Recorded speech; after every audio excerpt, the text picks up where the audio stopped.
வல்லமை மிகு தேவன். Praise the Lord. இயற்கையின் வல்லமை, மனிதனின் வல்லமை, பிசாசின் வல்லமை, எல்லா வல்லமையை மேற்கொள்ளுகின்ற வல்லமைதான் நம் இயேசு கிறிஸ்துவின் வல்லமை. கடல் அலையையும் புயற் காற்றையும் அதட்டி நிறுத்திய தேவன், கடலின் மேல் நடந்த நம் தேவன் வல்லமையுள்ளவர். அவரது பெயரை வைத்து நாம் கூப்பிடும் பொழுது நிச்சயம் நமக்கு உதவி செய்ய வல்லவராக இருக்கின்றார். உங்களது மகளுக்கு திருமணம் வைத்திருக்கிறீர்களா? புயல் வரும்போல் இருக்கின்றதா? உடனே முழந்தால் படியிட்டு ஆண்டவரை நோக்கி, அப்பா, இயற்கையின் மேல் வல்லமையுள்ள தேவன் நீர், புயலை நிறுத்தி எங்களை காப்பாற்றும் என உபவாசித்து யாக்கோபை போல நம் ஆண்டவரின் கால்களை பிடித்து கொண்டு கெஞ்சி கதறினால் நிச்சயம் நம் ஆண்டவர் நமக்கு பதில் அளிப்பார். அன்பானவர்களே, புயலை அடக்குவார். ஏனெனில் அவர் வாக்கு மாறாதவர்.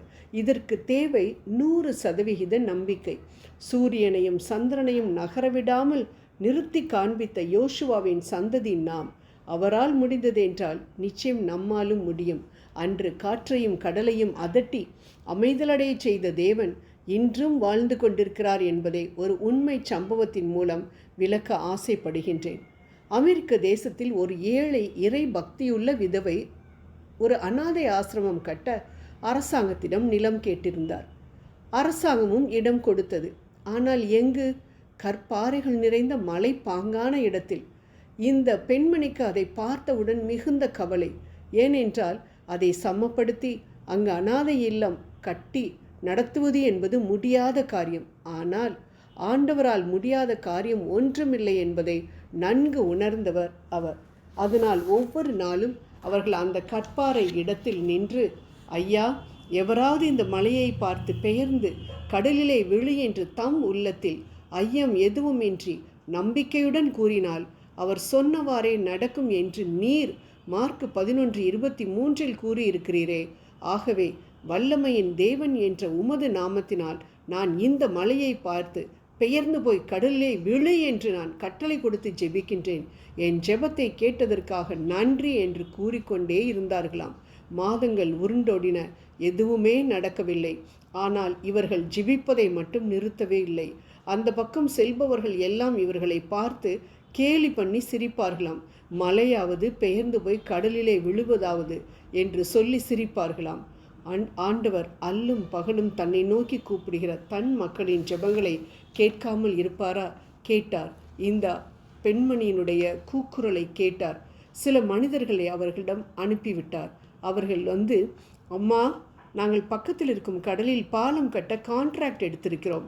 அதனால் உங்கள் நிலத்தில் இருக்கும் கற்பாறை எங்களுக்கு தேவை. தயவு செய்து அதை எடுத்துக்கொள்ள நீங்கள் அனுமதி கொடுப்பீர்களா என்று கெஞ்சினார்களாம்.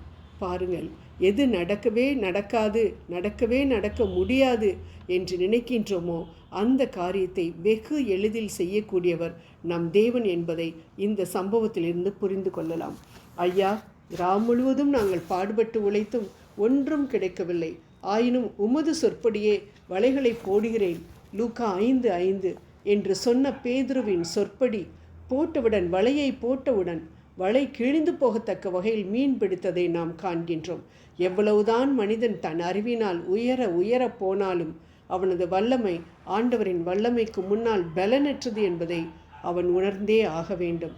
பிசாசு பிடித்திருந்த இருவரை நாம் இயேசுவின் பிடியிலிருந்து விடுவித்ததை நாம் மத்தேயு 8:28 வாசிக்கின்றோம். அவரை பார்த்தவுடன் பிசாசுகள் நடுங்கின, தங்களை வேதனைப்படுத்த வேண்டாம் என கதறின. பிசாசுகளுக்கு தெரியும் இயேசுவின் வல்லமை எத்தகையது என. ஆனால் நமக்கு இது அநேக நேரங்களில் தெரியாமல் போய்விடுகிறது. அன்பானவர்களே, இறை வார்த்தையும் தேவனும் ஒன்று, வெவ்வேறு அல்ல என்று நாம் யோவான் 1:1 வாசிக்கின்றோம். ஆகவே பிசாசின் தாக்குதல்கள் நம் வாழ்வில் தென்பட்டால், வல்லமை மிகு தேவன் என்ற உமது பெயரை வைத்து கேட்கிறேன், பிசாசின் வல்லமையை எனக்காக ஒடுக்கும் ஆண்டவரே என கேட்கும் பொழுது வாக்குமாறா தேவன் நிச்சயம் நமக்கு விடுதலை அளிப்பார்.